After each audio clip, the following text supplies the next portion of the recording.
네, 하이델베르크 요리문답을 우리가 공부를 합니다. 하이델베르크 요리문답, 카테키즘이라고 그러는데 이거를 공부를 하면서 부제로 성숙한 그리스도인들을 위한 이야기로 생각을 했습니다. 이 교리문답이라고 하는 게 원래 어릴 때부터 성경을 공부한 사람들 또 예수 그리스도를 믿는 사람들이 어, 교리를 통해서 더욱더 그 신앙을 더 확고히 하고 더 성장해서 장성한 자의 분량에 이룰 수 있도록 도와주는 것이 교리문답이기 때문에 우리가 이 하이델베르크 요리문답을 하면서 함께 성숙해 나가기를 원한다는 얘기입니다. 자, 우리 맨 처음에 했던 얘기를 한 번 더 봐야지만 됩니다. 제 1문 산화주구나 당신의 유일한 위안은 무엇입니까? 그랬을 때 이제 그 뒤에도 이제 그 말이 많습니다만은 그 얘기는 이제 전주에 우리가 했고 핵심적인 얘기는 뭐냐면은 산화주구나 나는 나의 것이 아니고 몸과 영혼이 모두 믿부신 구주 예수 그리스도의 것입니다.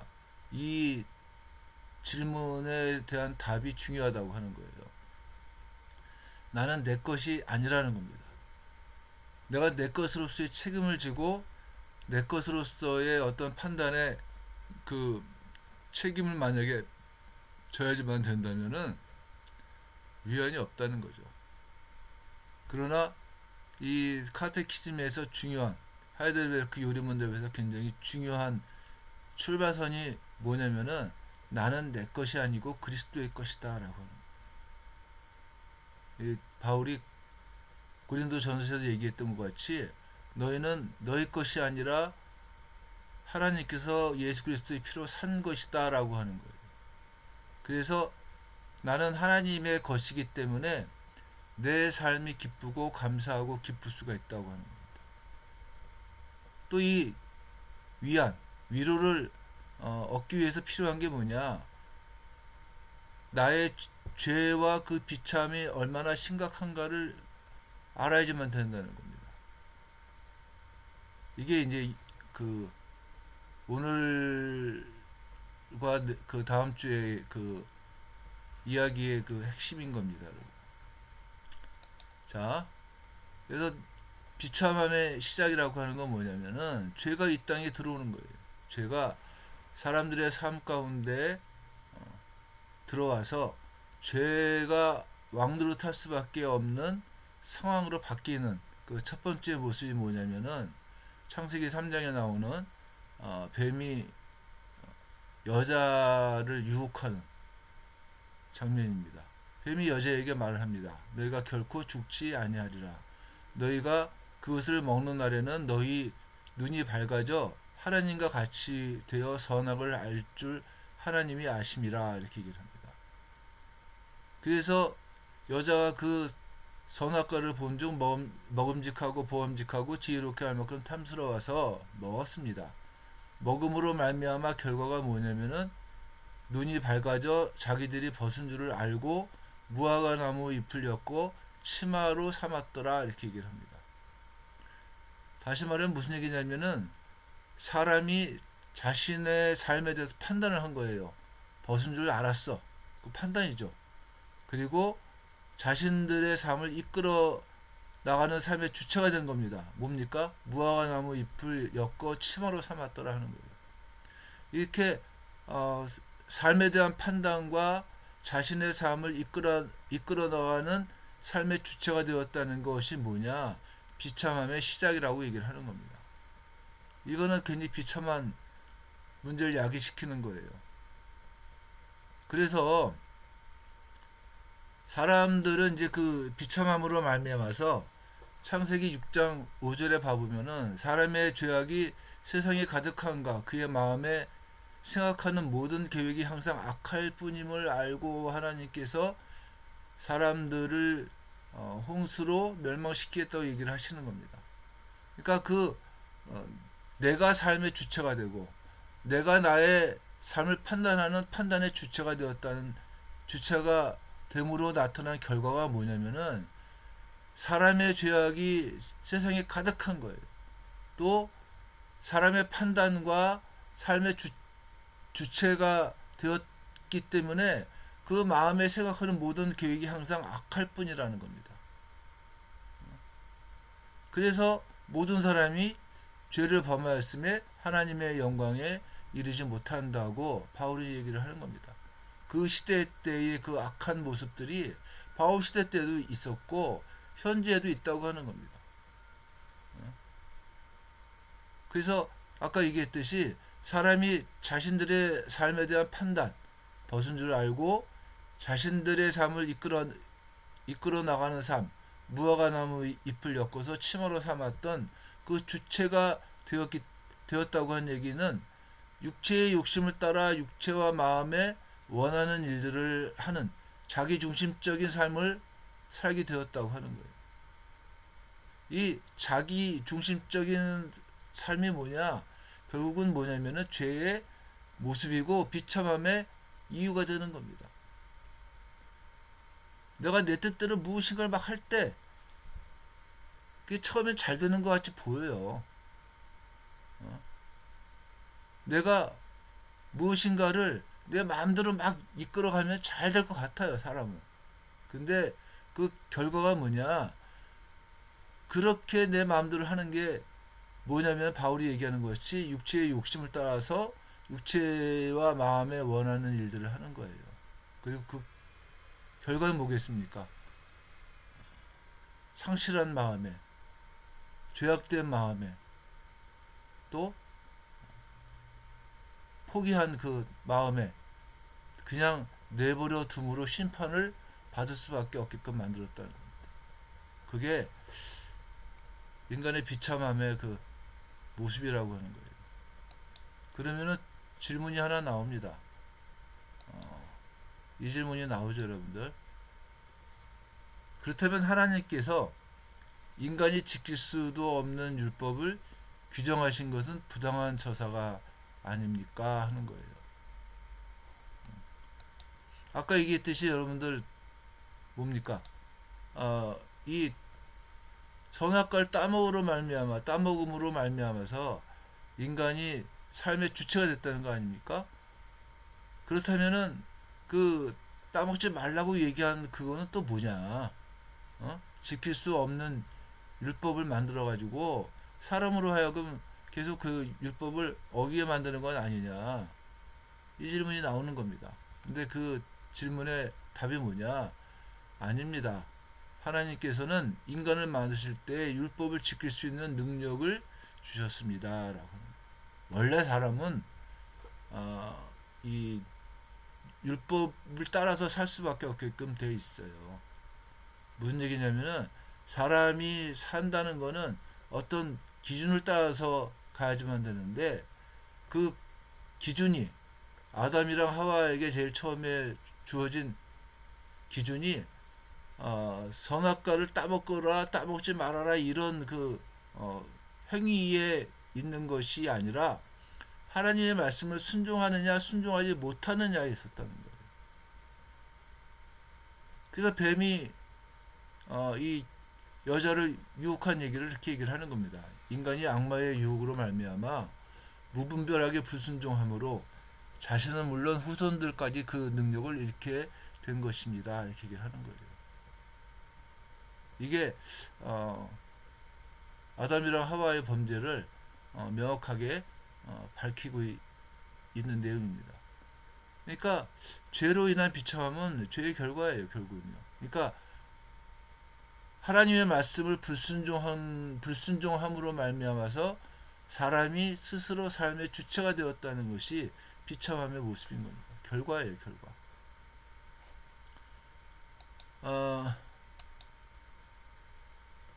우리 시대 속에서 죄로 나타나는 방법들이 여러 가지가 있지만은 보편적으로 두 가지를 얘기를 좀 했으면 좋겠다고 하는 겁니다. 제일 처음에 뭐냐면은 판단의 주체가 인간이 되었다고 하는 얘기는 세속화가 서서히 일어난다고 하는 거예요.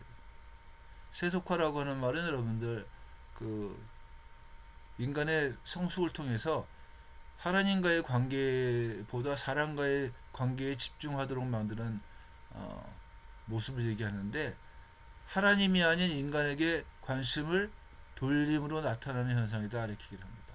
그러니까 세속화가 일어났다고 하는 것은, 바꿔 말하면은 판단의 주체가 인간이라고 하는 얘기는 나랑 하나님과의 관계가 중요한 게 아니라 나랑 사람과의 관계가 훨씬 더 중요하게 바뀌고 있다는 얘기예요. 그래서 죄가 쌓이는 거예요. 나는 하나님을 통해서만 존재의 가치와 이유를 갖는다고 생각을 하는데, 나의 가치와 또한 나라는 사람의 이 구체화되어져 있는 모습을 어디서 찾느냐? 사람들을 통해서 찾는 겁니다. 내 친구를 통해서, 아니면은 뭐 내가 지금 하고 있는 일들을 통해서, 아니면은 내가 추구하고 있는 삶의 방향을 통해서 나는 나야, 이렇게 그 하나님과의 관계가 아니라 나와 세상과의 관계 가운데에서 나를 찾아가는 것. 그 이유가 뭐냐? 인간은 하나님한테 기댈 만큼 그렇게 미성숙한 존재가 아니라는 거예요. 인간이라고 하는 존재는 성숙해. 이제는 하나님과의 그 관계 가운데에서 뭐가 막 만들어지는 것이 아니라 내가 나를 충분히 만들 수 있어 라고 하는 겁니다. 그게 세속화라고 하는 거예요. 그리고 이제 또 하나 뭐겠습니까? 도시화예요. 도시화라고 하는 거는 뭐냐면, 우리가 쉽게 바벨탑을 쌓으려고 하는 인간의 욕구입니다. 바벨탑을 쌓아서 뭘 하려고 했습니까? 흩어짐을 면하게 하자 하는 거예요. 인간이 인간으로서의 어떤 특별한 일들 가운데 매몰되지 않은 겁니다. 그래서 사람으로서의 어떤 능력을 드러내고 신을 멀리할 수 있고, 그래서 도시화는 불경건함으로 이어지는 겁니다. 도시화가 잘 되어 있는 사회는 항상 어땠었냐? 불경건했어요. 고린도시가 불경건했잖아요.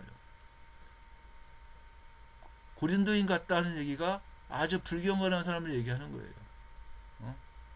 어떤 그 육신적인 그 욕망에 사로잡힌 사람들을 보통 얘기할 때, 저 사람은 고린도인 같아, 이렇게 얘기했다는 거 아닙니까? 그리고 도시화로 말미암아서 이 불경건함을 바탕으로 한 고도의 기동성과 무명성이 생기는 겁니다. 나라고 하는 존재가 없어지는 거예요. 쉽게 말하면 내가 계층 간의 어떤 이동도 편하지만은, 또 하나 뭐냐면 나라고 하는 사람을 감출 수 있는 무명성이 굉장히 발달하는 장소가 어디냐? 도시라고 하는 겁니다. 그래서 흩어짐을 면하게 함으로 어떤 일이 생기느냐? 도시 속에서의 나를 통해서 사람과 사람과의 관계가 더욱더 분명해지는 겁니다. 그러니까 세속화가 더욱더 가속화되는 겁니다. 그래서 하나님의 대응이 뭡니까? 언어를 혼잡케 했다 하는 겁니다.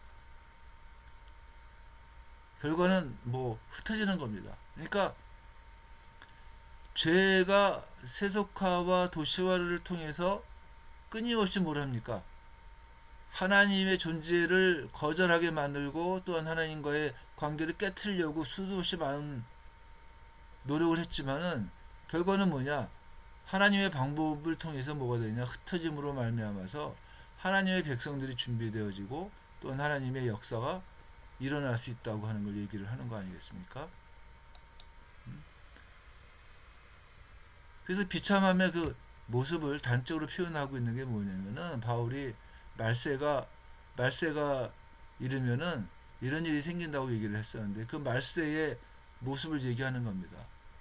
뭐냐면은, 사람이 자기를 사랑하며 돈을 사랑하며 자랑하며 교만하며 비방하며 부모를 거역하며 감사하지 아니하며 거룩하지 아니하며 무정하며 원통함을 풀지 아니하며 모함하며 절제하지 못하며 사나우며 선한 것을 좋아하지 아니하며 배반하며 조급하며 자만하며 쾌락을 사랑하기를 하나님 사랑하는 것보다 더하며 경건의 모양은 있으나 경건의 능력은 부인하는 그런 세상이 될 것이고, 그때 어떤 일이 생깁니까?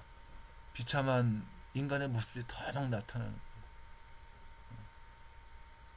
삶을 살면서 처음에는 신뢰하고 의지했던, 또 함께했던 어떤 사회적인 구조가 깨지기도 하고, 아니면은 사람과 사람 사이에 어떤 고통도 생기기도 하고 어려움도 생기고 이런 일들이 생긴다고 하는 겁니다. 이 반대되는 모습이 어디 있습니까? 고린도전서 13장에는 사랑장이에요. 사랑은 오래 참고 온유하며 자랑하지 아니하고 뭐 이렇게 쭉 나오지 않습니까? 그러니까 사랑장에서 얘기하는, 고린도전서 13장에서 얘기하는 내용하고 디모데후서 3장 2절부터 5절에서 이야기하는 그 내용이 어떤 면에서 굉장히 반대되는 내용이에요. 모든 것을 참으며 견디며 바라며 믿으며 이런 것들.